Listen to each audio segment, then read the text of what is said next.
नमस्कार, माझं नाव अजिंक्य अनिल देवकर. आज 15 ऑगस्ट आपला स्वातंत्र्य दिन. हा दिवस आपल्या देशासाठी लढलेले आणि प्राणाची आहुती दिलेले सर्व शहीद आणि ते स्वतंत्र सेनानींना आदराने स्मरण करण्याचा दिवस आहे. आपल्याला स्वातंत्र्य मिळून अनेक वर्ष झाले आहे, पण या स्वातंत्र्याचा खरा अर्थ समजून घेणे खूप महत्त्वाचे आहे. स्वातंत्र्याचा अर्थ फक्त परकीय राजवटीतून मुक्त होणे नाही, तर आपल्या सर्वांना समान संधी, न्याय आणि बंधुत्वाचे निर्माण करणे आहे.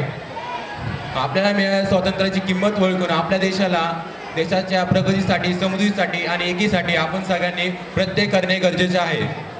आपल्याला मिळालेल्या स्वातंत्र्यासाठी आझादीपूर्व काळातले प्रमुख क्रांतिकारी जसे महात्मा गांधी, त्यांनी सत्याग्रहाचा मार्ग निवडला. सुभाषचंद्र बोस यांनी परराष्ट्रीय जाऊन आझाद हिंद सेना तयार करून आपल्या इंग्रजांविरुद्ध लढा दिला आणि लोकमान्य टिळक यांनी त्यांच्या वर्तमानपत्र जसे मराठा आणि केसरी यांच्याद्वारा इंग्रजांवर टीका केल्या.